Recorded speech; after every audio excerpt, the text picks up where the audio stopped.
Bonjour et bienvenue dans cette vidéo du projet 2024, une élection américaine, qui vise à chroniquer et expliquer les élections américaines depuis les primaires qui ont lieu en ce moment jusqu'à l'élection en novembre prochain. Mardi dernier, le 23 janvier, avait lieu dans le New Hampshire un moment important de cette campagne. Un moment important de cette campagne parce qu'il devait permettre à Nikki Haley, qui se positionnait en adversaire principal de Donald Trump au sein du Parti républicain, il devait lui permettre de démontrer qu'elle était capable de séduire des électeurs centristes, des électeurs indépendants, c'est-à-dire non affiliés au Parti républicain, en adoptant une position plus consensuelle, moins clivante que celle de Donald Trump.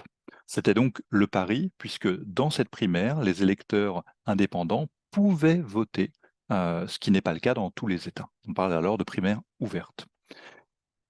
En dépit de cette situation, Nikki Haley a perdu d'une dizaine de points, une défaite qui, pour beaucoup de commentateurs, condamne sa campagne. Puisque dans les États où seuls les républicains votent, la popularité de Donald Trump lui assure une victoire quasi inéluctable.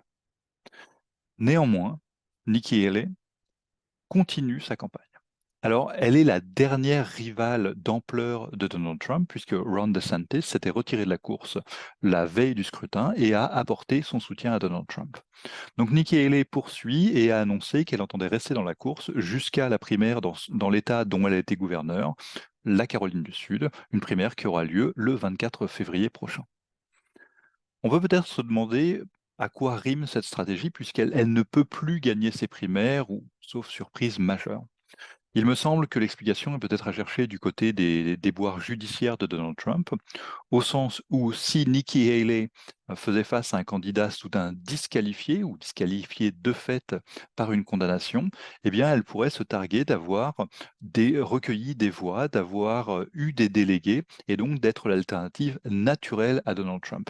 Une alternative que ne représenteraient pas tous les candidats qui lui ont apporté son soutien ces derniers jours ou ces dernières semaines. C'est une étape importante de ce processus judiciaire aura lieu le 8 février prochain, puisque Donald Trump défendra devant la Cour suprême des États-Unis son droit à participer à la primaire républicaine dans le Colorado, puisque dans le Colorado, la Cour suprême de l'État a disqualifié Donald Trump au motif de sa participation à l'insurrection du 6 janvier 2021. Je dis insurrection parce que c'est le terme qui est employé et c'est la raison pour laquelle Donald Trump peut être empêché de concourir à un tel poste.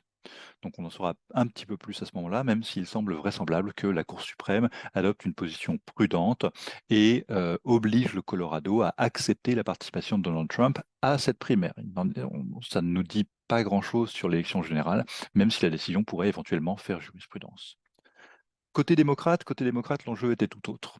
Joe Biden n'était pas officiellement candidat dans le New Hampshire, enfin il n'apparaissait pas sur les bulletins de vote. Il l'a néanmoins emporté assez nettement face à Dean Phillips, puisqu'il a remporté 53% des suffrages contre 19% pour son candidat.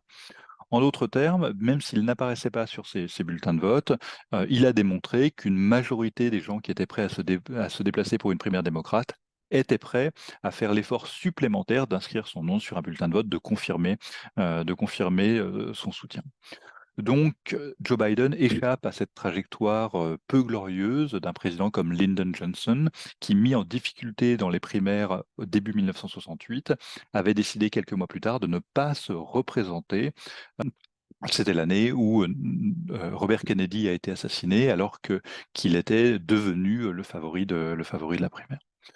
Donc, tout ceci confirme que Joe Biden sera, selon toute vraisemblance, le candidat démocrate, et que Donald Trump sera, selon toute vraisemblance, disons, sauf condamnation dans les prochains mois, le candidat du Parti républicain. On se dirige donc, sans grande surprise, vers une réédition de l'affrontement de 2020, même si le contexte est évidemment radicalement différent, et même si les deux candidats, et c'est l'objet d'un discours, d'une attention soutenue de la part de l'électorat américain, même si les deux candidats ont aujourd'hui 4 ans de plus.